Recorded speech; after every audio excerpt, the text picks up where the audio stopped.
Italian Wine Podcast. Chin Chin with Italian wine people.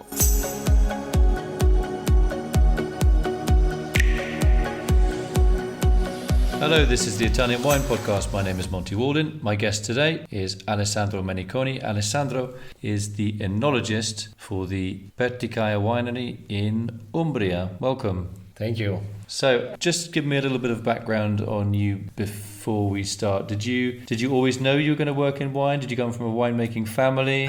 Family of racing drivers, astronauts? I'm Montefalquese, so the Sagrantino is in my blood, okay?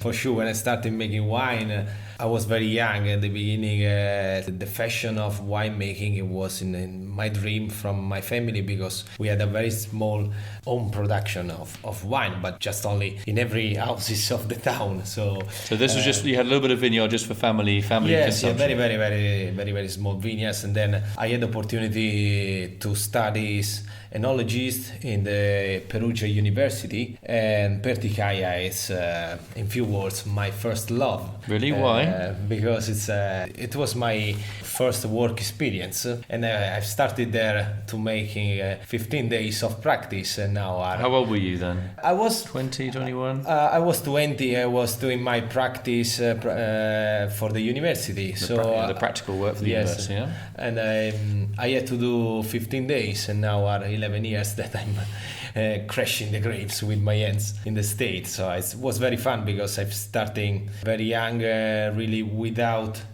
know a lot about this beautiful job that now I can consider the best job of the world, because you work in the middle of the nature, working only with a fruit and image to test that product after 10-15 days, and actually in the other side of the world sometimes, sharing it with other people with other interesting and with other culture is absolutely magic. So do you sell the wine as well? I also sell the wine. I'm also the export manager for the state. So do you clean the loo as well, or mend the tractors? Is there anything that you don't do in Perticaia? For every occasion, I have a different title. Okay. So I've started there for making wine, and it's fun when I travel promoting the wine. I'm not a salesman. I'm not a good salesman, but I love to say I promote the wine, and when you can promote them knowing very well how the wine is made, what is exactly the philosophy of the state, and try to share all the passion that we put in our job every day, it's much more easy. It's very natural. Okay, so how big is Perticaia? How big is the vineyard? Perticaia is about 16 hectares. We are in Casale di Montefalco, that is one of the area in the south of the appellation, and so this means that generally the maturation of the grape arrives few days before than the other side of the appellation. So that area is made with very gentle yields, not heavy or difficult composition of the soil. So this means that also the wine generally are quite more approachable and elegant.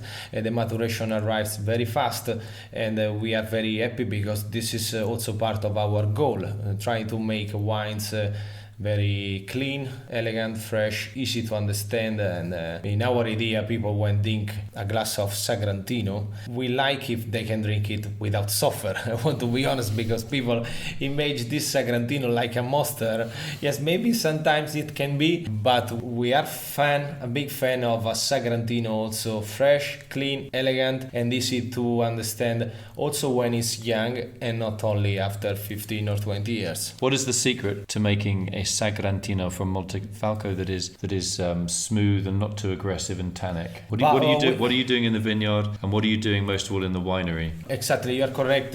First of all, we have to have a good approach from the vineyards. One of our secret is try to produce maximum 1 bottle of wine per plant. So try to concentrate much more as possible in the vineyards the maturation of the tannins, and wait. People ask me, but if you wait way too much, the risk is big. What you also do? And I answer, I pray a lot. Umbria is very rich in saint, and so we pray sometimes if we need some rain or some cooler temperature. And it's very important to chew in the skin every day, especially in the last period before the harvest, before picking the grape. Chew in the skin, understand the quality of the tannins, and only when they are completely ready, we harvest the grape, and we are not afraid to work it in the cellar, working a lot in the maceration of the skin. I'm not a big fan of strong extraction of the tannins, but I'm a big fan of quality extraction of the tannins. So it can be strange if I tell you that we do over 60 days of maceration. And people, when I say this, you are crazy, you're working with the most tannic grape of the world and you are not afraid to macerate the skin so long. But it's exactly after a so long time that the tannins start to become bigger and softer, and they start to polymerize, and working very well with the quality of the grape, with the right temperature. And we used to work with spontaneous yeast from our first vintage. Maybe this is the secret for the fermentation and for the vinification process. Because you get a slower fermentation. Yes, with the spontaneous yeast, with natural yeast. And then the other big challenge is the use of the wood, where we have to be very careful because we are working with a very tannic grape, and so we have to be very careful to don't give to the wine more tannins. So what kind of wood are you using? The kind of wood, the kind of oak, and also the size? Are you working with small barrels or larger tonneau, 500 litres? We used to work with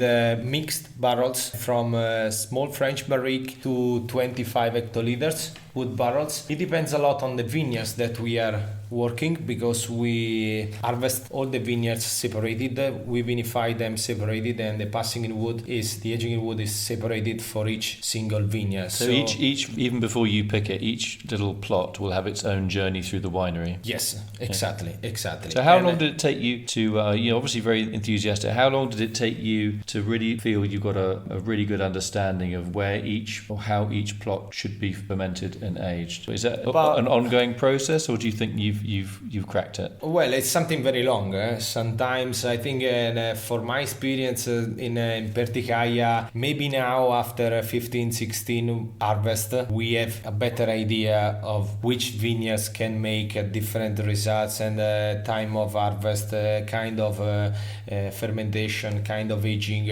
But the vintage, when you think, okay, now I know everything about my estate, is the exact year when everything changed. So you have maybe an idea where that vineyards can usually be the best of your entire property, and maybe it's happened that you have the hottest vintage of ever, like 2017, and maybe the best Sagrantino that we had, it came from the coolest side, that generally the other years made more simple Sagrantino. So it depends a lot also on the vintage, but now we have an idea. Till now we did only one Sagrantino, because at the end of the aging we blend all the single vineyards together, so we never made a single vineyards Sagrantino. Do you think you would in the future? I think in the future, when we will be more mature in terms of experience with our vineyards, maybe this can be part of our project for the future. Yes. So you also make a white wine as well from the Trebbiano Spoletino. Tell me a little bit about Trebbiano Spoletino or Spoletino. Trebbiano Spoletino is one of the new fancy grape rediscovery in the last few years. It's a grape very, very old, actually more than 500 years of history for this grape. And people ask me, but why, if it's so old, only in the last 10-12 years people rediscover it? The big problem is that the grape is very particular. To be a Trebbiano, part of the family of the Trebbiano, actually is completely different to the other Trebbiano that we know. And one of the big difference is that it's ready very, very late, in the end of October. So it ripens very late. Very, very late. And the end of October for a farmer can be nerve-wracking. A very, very hard and busy period, because we are in the middle of the harvest for the Sagrantino. We are full of grape in the cellar. We are starting to pick the olives. We are in the middle of planting the seeds. The rains are starting to come. And so the farmers in the past say, but I'm not crazy. I don't want to become crazy growing Trebbiano Spoletino. I prefer to maybe make other grapes like Grechetto or Trebbiano Toscano that are ready generally in the beginning of September. So the only way how the grapes survive during this time is because people usually pick the grapes, they leave it at home to make raisins to eat for Christmas. This was the tradition until less than 20 years ago. There were very few small micro producers that grow the grape, but mostly for blending. But the idea to make Trebbiano Spoletino, to vinify it as a single wine, is very recent. Perticaia is very proud to be one of the first producer that decided to rediscover the grape. We did our own clone selection, and the vineyards that now we have in the state are part of our big project of clone selection that started checking around the area. Very old plant of Trebbiano Spoletino during this year draft with the American roots. After that, and a lot of experiment in the cellar of vinification and aging, now we have our own selection of Trebbiano Spoletino, and we started for joke, to be honest, in 2006, and now the wine represents one of the symbol of the state. What are the flavors in a Spoletino? What are we looking for? The wine has a very intense nose, very aromatic, very tropical sometimes. So tropical fruit rather than tropical flowers. fruit, especially when it's young, and then with the time it changes a lot and evolves in a much more complex fruit that becomes goes to yellow flowers and honey, and some specific Trebbiano Spoletino, maybe if it passes in wood, goes to a truffle note. Very interesting. Do you like truffles? I love truffle. Yeah, such a big smile on your face when you said it went to this kind of truffle note. I was like, oh God, you've got to be a truffle hound, yeah? We are very lucky, to be honest, in Umbria. Yes.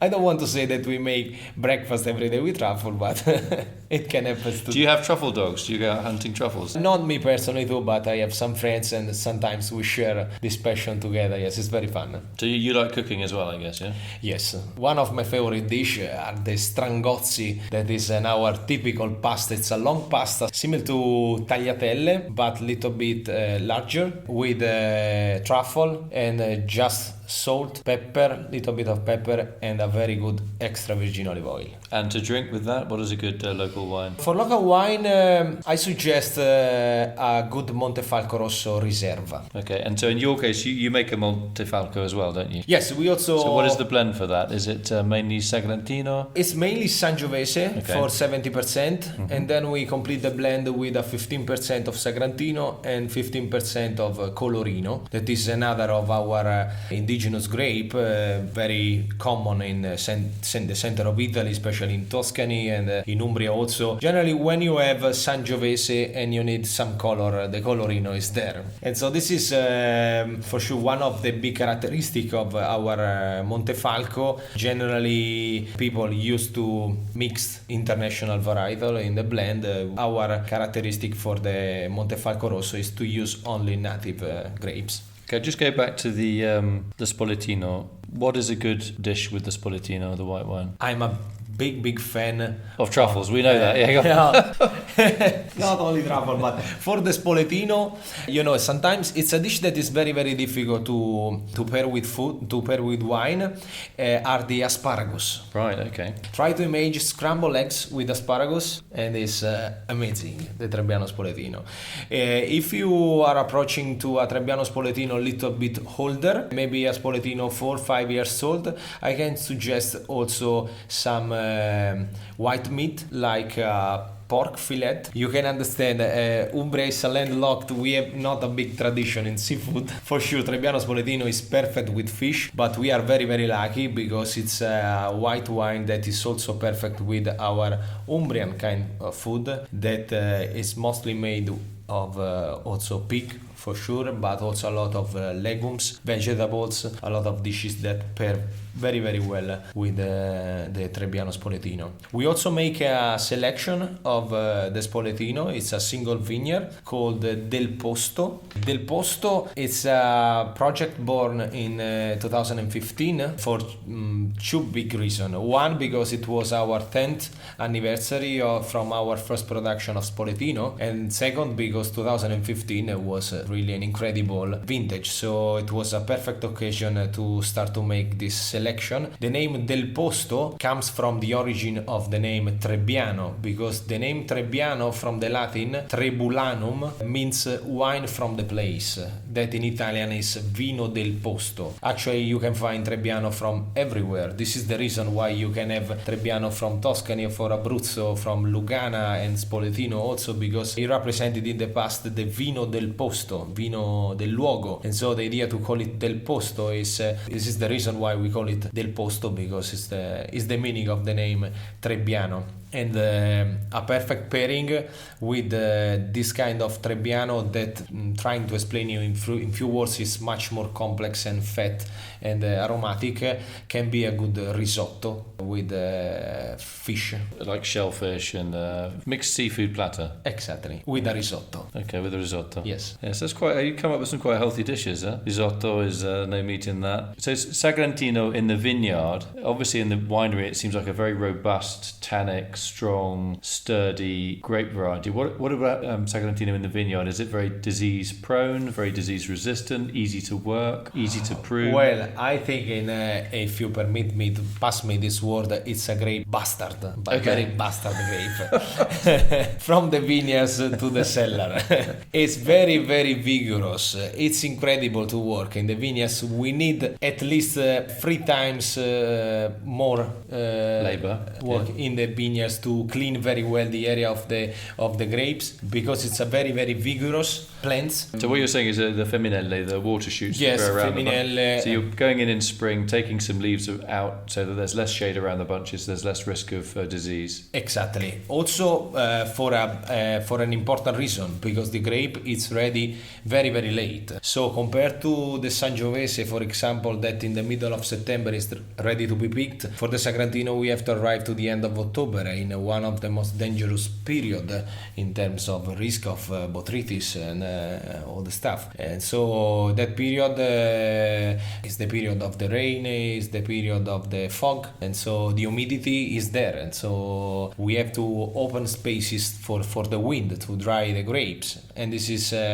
one of the big difficulties in the vineyards. The second is that the production is never too big. Consider that the maximum quantity permitted from the appellation, from the consortium, is very, very difficult to arrive to reach, because it's for the Sagrantino, when it's generous, we can arrive to 6 tons per hectare of grape. That is very, very limited, but not for our personal shoes, but because that's about half what a Bordeaux vineyard would give. Yes. Okay. And in terms of vineyard also, it's a grape very sensitive, okay, so the risk of mold is very high, so we have to be very, very careful, but we are also lucky because the skin is very, very strong, okay. It's also very nice to make the Passito, that is the traditional version of the Sagrantino. Do you make a Passito? Not every year, in a very, very limited quantity. So the Passito, you're picking the grapes as whole bunches by hand, and then what happens to make the Passito? When you pick the grape, first of all, you have to make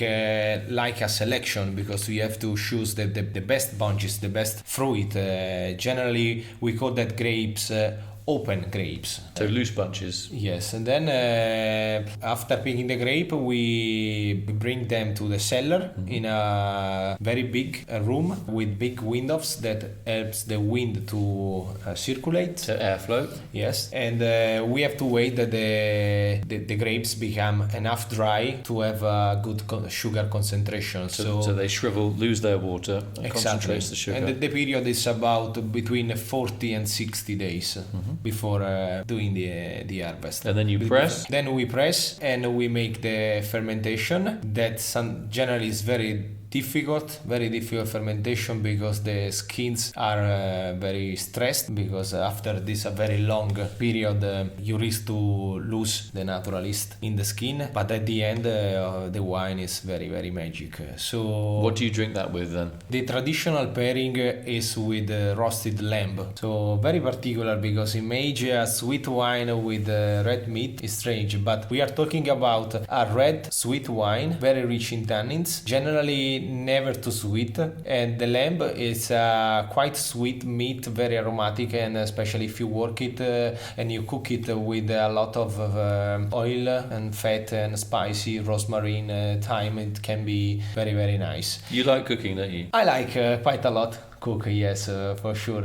Umbria is a region when you learn to cook from when you are a kid, and the same is also that you start to smell the wine from when you are a baby. So it's impossible for us to don't love the Sagrantino, even if it's not so easy to grow Sagrantino and work it in the cellar. We are very, very happy because at the end of the job, the satisfaction is very, very big. So I know you said it was a very difficult grape to work with, but this area has had a boom of people wanting to invest, wanting to buy vineyards here, wanting to make Sagrantino. So what is the attraction? You talked about the work, the incredible work that goes into making a Sagrantino. It's difficult in the vineyard, produces all these water shoots, you have to do a lot of hand work. It's a difficult grape to ferment, and it's probably a difficult grape to sell as well. Why do people want to come? Is it a challenge? Do people see Sagrantino as a challenge, or do they love Umbria, the centre of Italy, the green heart of Italy, beautiful landscape, a lot of history? I think it's both the reason, for sure. It's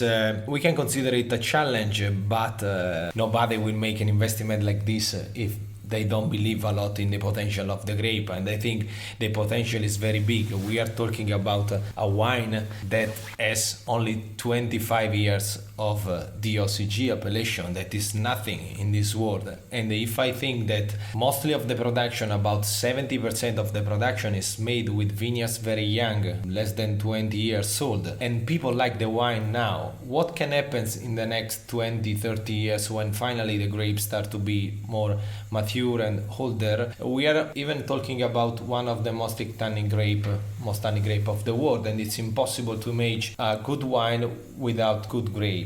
This is maybe a big reason. Second reason, I think, is the enoturism that works around the Sagrantino. So when we sell a bottle of Sagrantino, we don't sell only a wine, but we sell an entire region very rich in art, culture, food, and everything is around us. So I think it's a good investment because Umbria now is considered from everybody the new Tuscany. This is the beauty of the region. This is why people come here and say, but it's so nice, it's so cool, it's very quiet, people is lovely, the landscape is fantastic, food is great, and the wine pairing is incredible, and the cost of the life, I think it's very, very good. So when are you starting your job with the Umbrian Tourist Board? When does that start?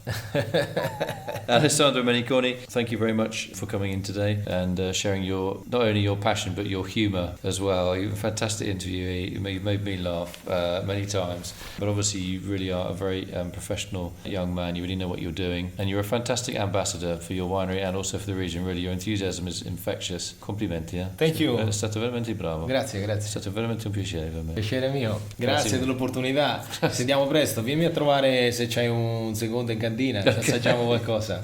Volentieri. So as you said, come and see me in the winery, and I kind of almost feel sorry for the Sagrantino grapes being in your winery because you're so tough, drive me mad. But I know that you love them really. So you do, don't you? Thank you. Yeah. Nice to meet you. Grazie. Take it easy. Ciao. Follow Italian Wine Podcast on Facebook and Instagram.